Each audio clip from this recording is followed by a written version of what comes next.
Hello. आज हम discuss करेंगे फाइलम क्लोरोफाइटा के इग्न्यू एल्गा वॉलवॉक्स के बारे में। तो सबसे पहले इसका सिस्टमेटिक पोजीशन देखेंगे। तो क्लास इसका है क्लोरोफाइसी, ऑर्डर है वॉल्वोकेल्स, फैमिली है वॉल्वोकेसी और जो जीनस है इसका वो है वॉलवॉक्स।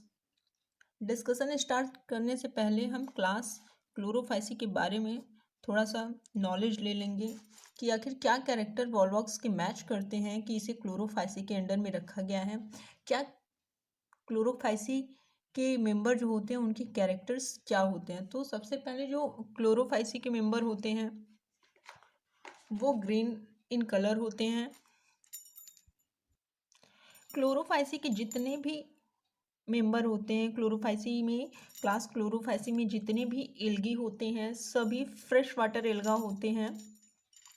99% फ्रेश वाटर एल्गा होते हैं, 1% में सलाइन या मेराइन वाटर के एल्गा होते हैं। क्लास क्लोरोफाइसी के जो एल्गा होते हैं वो ग्रीन कलर के होते हैं, उन्हें फोटोसिंथेटिक का प्रोसेस होता है और उसमें जो पिगमेंटेशन होता है वो क्लोरोफिल ए बी सी पाया जाता है। क्लोरोफिल प्रेजेंट होने की वजह से क्लास क्लोरोफाइसी के जितने भी मेंबर होते हैं वो ऑटोट्रोपिक होते हैं और इनमें जो फूड रिजर्व फूड मटेरियल होता है वो स्टार्च रहता है। किसी किसी में reserve food material oil drugs के रूप में भी रहता है, जैसे वाउचेरिया इसका एक एग्जाम्पल है। क्लास क्लोरोफाइसी के जो भी एल्गी होते हैं उनका जो सेलवाल होता है वो सेलुलोज का बना होता है। किसी किसी में इनका जो सेलवाल होता है वो पैक्टिन या काइटिन का बना होता है। क्लास क्लोरोफाइसी के 360 जेनेरा और 500 स्पीसीज अभी तक ज्ञात हैं।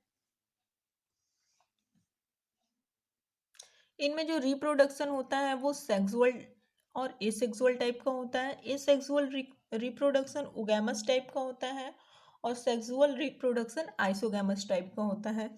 तो इतना जो इंट्रोडक्शन था वो क्लास क्लोरोफाइसी के सभी मेंबर्स के लिए था। अब हम डिस्कस करेंगे वॉलवॉक्स के बारे में।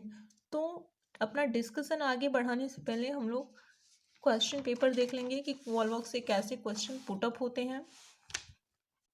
ये कुछ क्वेश्चन सेट हैं जिसमें कि वॉलवॉक्स से रिलेटेड क्वेश्चन लिखे हुए हैं। तो इसमें लॉन्ग क्वेश्चन में vegetative structure and method of reproduction in Volvox पूछा जा सकता है। लाइफ हिस्ट्री पूछी जा सकती है वॉलवॉक्स की, जो भी आगे आपको बताया जाएगा। शॉर्ट आंसर क्वेश्चन में describe the formation of daughter colony in volvox, give the structure of thallus of volvox, volvox के थैलस के बारे में पूछा जाता है। प्लैकिया स्टेज के बारे में पूछा जाता है। अभी जब रिप्रोडक्शन पढ़ाया जाएगा तो उसमें ये भी क्लियर कर दिया जाएगा। वेरी शॉर्ट में ये पूछा जाता है कि कौन सा एल्गा है जिसमें प्लैकिया स्टेज पाया जाता है, तो वो वॉलवॉक्स है। What type of sexual reproduction found in Volvox, तो वॉलवॉक्स में आइसोगैमस एनाइसोगैमस या ओगैमस टाइप का सेक्सुअल रिप्रोडक्शन पाया जाता है। सिनोबियम पे भी शॉर्ट नोट आता है, तो जब भी सेल्स रहते हैं सिंगुलर फॉर्म में तो उसको सिनोबियम कहते हैं। इन्वर्जन भी रिप्रोडक्शन के टाइम ही क्लियर कर दिया जाएगा। रोलिंग एल्गा, ये वाइवा का क्वेश्चन है। इसमें क्या होता है कि पूछा जाएगा कि वॉलवॉक्स को रोलिंग एल्गा क्यों कहते हैं, तो हमारा आंसर होगा कि वॉलवॉक्स जो हैं वो अपना मोशन, अपनी गति को लुढ़कते हुए करते हैं। इनमें जो गति होती है वो लुढ़कते हुए होती है, इसलिए इसे रोलिंग एल्गा कहते हैं। बात करेंगे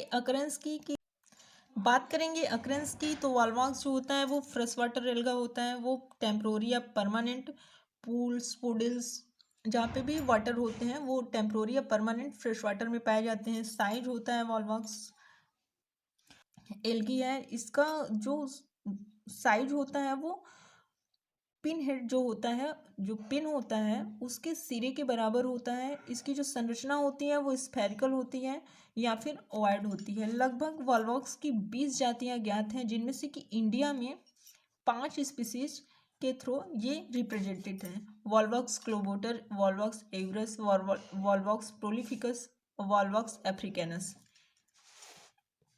ये देखिए, ये संरचना है वॉलवॉक्स की कॉलोनी की। ये जो वॉलवॉक्स होते हैं वो बाई फ्लैजिलेटेड होते हैं। तो बाहर साइड पे फ्लैजुला लगा हुआ है, अंदर जिलेटिनस मैट्रिक्स भरा होता है। ये जो सेल्स हैं उसे मदर कॉलोनी कहेंगे, इन्हें डॉटर सेल्स कहेंगे। ये एक वॉल्वॉक्स की कॉलोनी की संरचना है। ये इतनी बड़ी इसलिए है क्योंकि इसको माइक्रोस्कोप के द्वारा दिखाया गया है। अब इस कॉलोनी में से एक सेल निकालेंगे और हम देखेंगे कि वो कैसा दिखता है। तो जब एक सेल को हम बाहर करेंगे और माइक्रोस्कोप से देखेंगे तो उनकी संरचना कुछ इस प्रकार से दिखेगी। यहाँ पे 2 सेल लिया गया है। ये स्ट्रक्चर क्लेमाइडोमोनास के स्ट्रक्चर के जैसे दिखता है, इसलिए इसको क्लेमाइडोमोनाड स्ट्रक्चर के सिमिलर माना गया है। इसमें जो सेल्स होते हैं इनमें फ्लैजिला पाया जाता है, कंट्रैक्टाइल वैक्यूल्स होते हैं, न्यूक्लियस होता है, क्लोरोप्लास्ट होता है, पैरिनोइड होता है। सेम जैसे कि क्लेमाइडोमोनास के स्ट्रक्चर में होता है वैसे इसमें भी होता है। पैरिनोइड होता है। जिस इन्वेलप से ये ढके होते हैं उन्हें कोलोनियल इन्वेलप कहेंगे। ये साइटोप्लाज्मिक, जिस स्टैंड से ये सेल्स जुड़े होते हैं उसे साइटोप्लाज्मिक स्टैंड कहेंगे। इनमें सिंगल सेल होता है, आई स्पॉट होते हैं जो कि एंटेरियर एंड पे होते हैं। इस वाले पार्ट को एंटेरियर कहेंगे, नीचे वाले पार्ट को प्रोस्टेरियर कहेंगे। 2 टाइप के सेल होते हैं, वेजिटेटिव सेल होता है और रिप्रोडक्टिव सेल होता है। तो प्रोस्टेरियर वाले पार्ट पे रिप्रोडक्टिव सेल ज़्यादा पाए जाते हैं than anterior part. Reproductive cell बड़ा होता है वेजिटेटिव सेल की तुलना में। और ये जो आई स्पॉट होते हैं ये आउटर सरफेस पे पाए जाते हैं। ये जो आई स्पॉट होता है ये सभी सेल्स में पाए जाएंगे। और यहाँ पे देखिए जो वॉल्वॉक्स की कॉलोनी है उसके आउटर सरफेस पे फ्लैजिला लगा है जिनका नंबर है 2, तो इसीलिए इसको बाईफ्लैजिलेट कहेंगे। चारों तरफ फ्लैजिला लगे होने की वजह से इनमें जो मोशन होता है वो लुढ़कते हुए रोलिंग मोशन होता है, इसलिए इसको रोलिंग एल्गा कहा जाता है। अब रिप्रोडक्शन के बारे में जानेंगे कि वॉल्वॉक्स में रिप्रोडक्शन किस टाइप का होता है। तो वॉल्वॉक्स में 2 टाइप के रिप्रोडक्शन होते हैं, asexual reproduction and sexual reproduction. Vegetative reproduction Volvox में प्रेजेंट नहीं होता है। तो एसेक्सुअल रिप्रोडक्शन स्प्रिंग सीजन जब भी आता है, स्प्रिंग सीजन और समर सीजन जब स्टार्ट होता है उस दौरान होता है। और जो सेक्सुअल रिप्रोडक्शन होता है वो समर सीजन का जब एंड होने वाला होता है उस टाइम सेक्सुअल रिप्रोडक्शन स्टार्ट होता है। ये सेक्सुअल रिप्रोडक्शन में जब फेवरेबल कंडीशन आएगा तो गोनिडिया का फॉर्मेशन होगा। ये देखिए ये वेजिटेटिव सेल्स यहाँ पे लगे होते हैं जिनमें से कि एक सेल गोनिडियम इनिशियल के जैसे वर्क करेगा और नीचे चला आएगा और इनके जो फ्लैजिला हैं वो हट जाएंगे। ठीक है, ये गोनिडिया इनिशियल गोनिडिया का निर्माण करेगा। ये गोनिडिया डिवाइड होंगे 2 सेल्ड स्टेज में ये गोनिडिया डिवाइड होगा। 2 से 4 सेल बनेंगे, 4 से 8 सेल बनेगा।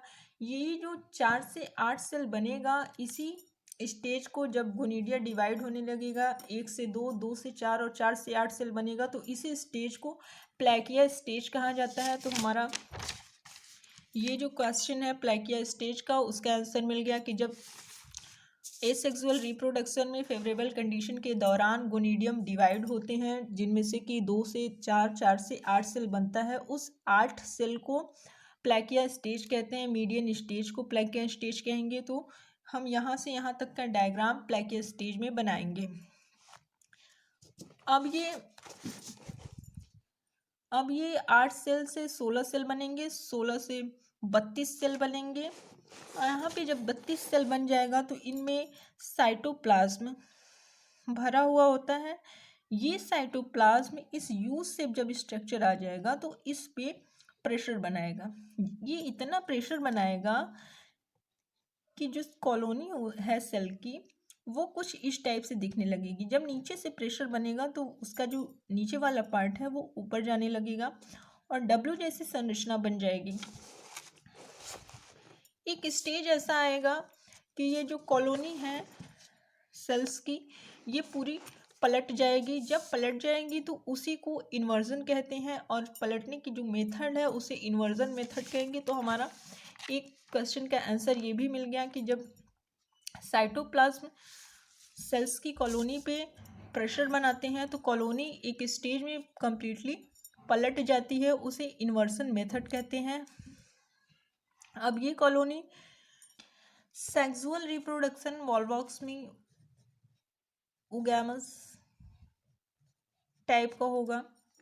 इसमें जो गैमेटेंजिया है उगैमस टाइप का होगा। ये मोनोइसियस या डाईइसियस हो सकते हैं। ये एंथ्रीडिया और उगोनियम, एंथ्रीडियम जो होगा वो मेल पार्ट होगा और उगोनियम जो होगा वो फीमेल पार्ट होगा। तो हम अभी एंथ्रीडियम को देखेंगे।